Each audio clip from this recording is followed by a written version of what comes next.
This is the same. This tastes exactly like hers.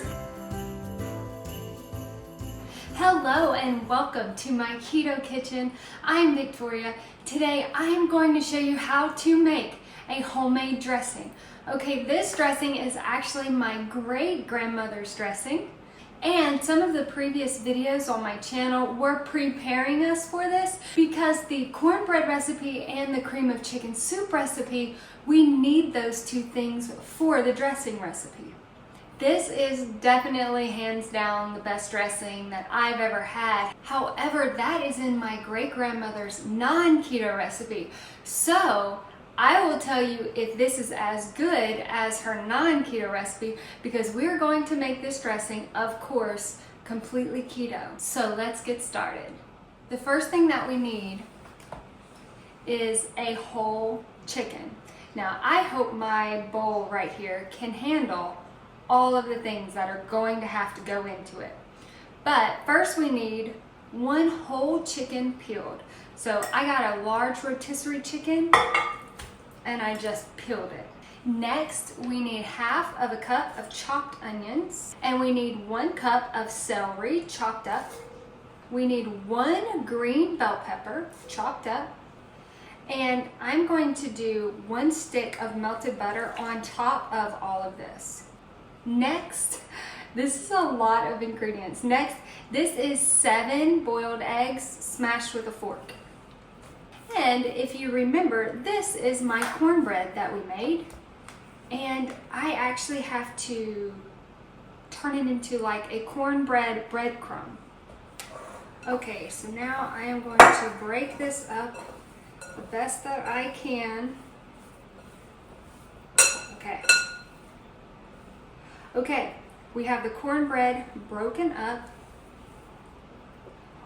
Whoa. On top of all of this, I need 21 ounces of the cream of chicken soup in my other video, which I will link to here. 1 teaspoon of salt. I'm going to put the attachment on. So I'm going to beat this up, but I'm looking for a specific texture. So once this completely mixes, I'm going to add chicken broth. I need this to be a little bit wet before I put it into a 9x13 dish. So let's see if this works.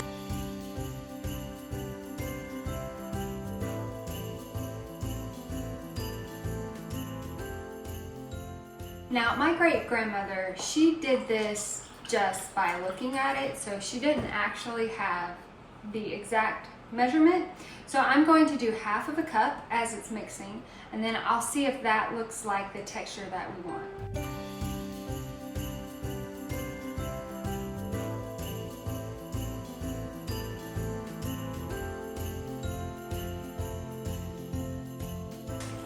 Yes, this looks perfect. And now I'm going to pour this into a 9x13 pan.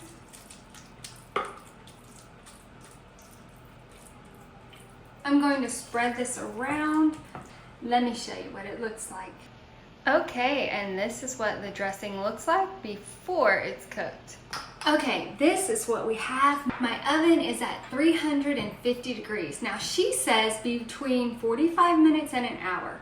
So I'm going to set the timer for 1 hour. I'm going to be watching it. It should turn pretty brown.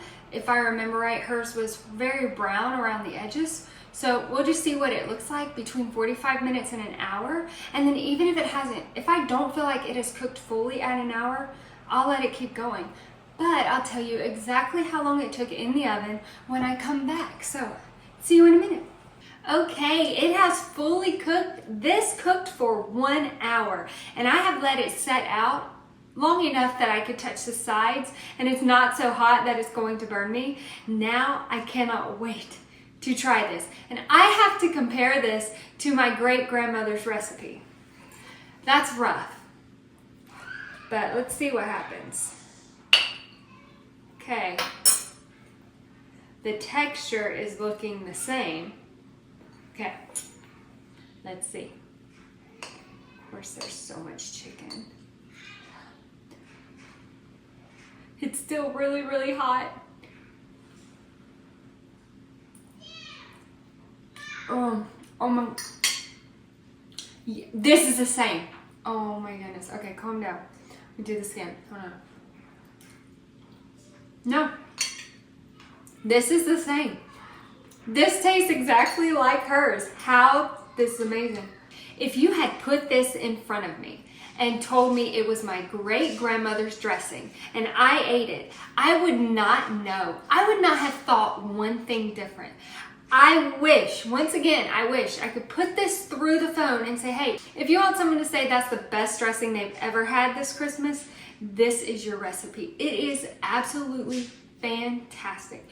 Thank you for being with me. Thank you for watching this. If you make this recipe, please put a comment down below and let us know.